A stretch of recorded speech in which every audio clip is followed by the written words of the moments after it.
As a midwife, my biggest fear is not any birth complication, it's starting labor with an exhausted mom. My name is Jamie, I'm a midwife, I've been attending births for over a decade. Today I'm going to be talking about why this is a problem and how to prevent it prenatally. It's not uncommon for moms to start labor deeply exhausted. Now, this can cause problems because exhausted moms don't cope well with labor and exhausted uteruses don't function effectively. This is more likely to lead to interventions like Pitocin and pain medication. This is why it's critical to prioritize good rest towards the end of the third trimester. Now, it's easier said than done because there's a lot of reasons towards the end of pregnancy that moms are exhausted.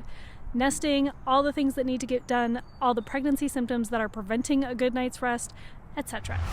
Towards the end of pregnancy, it's important to prioritize getting to bed early as labor often begins in the middle of the night. You don't want to stay up folding baby clothes, cleaning, or watching that last YouTube video of what to expect in labor.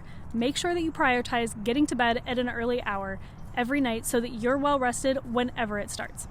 Now, what time labor begins is often outside of our control, but what is in our control is how we behave in early labor to preserve energy for the long haul. I always tell first-time moms, when you start to feel the first twinges that you may be in labor, imagine that 24 hours later you'll be pushing that baby out and plan accordingly, preparing for labor as the marathon that it is. Early labor can often be ignored. You may notice that you're having cramping or even some timeable contractions, but put the timer down and carry on with day-to-day activities as much as possible. The longer you can ignore labor, the better you're going to cope with it when it transitions into active labor, which takes a lot more focus and attention. The goal isn't to get through labor as fast as possible, it's endurance throughout the process. Another thing to prioritize towards the end of pregnancy is napping whenever possible. If you've got a spare hour during the day, make sure to lay down and give your body a rest. That way, in the event that you go into labor that evening, you're not starting at zero. Exhausted moms lead to interventions that often create complications. So when you feel those first signs of labor, don't rush to the hospital, rush to your bed.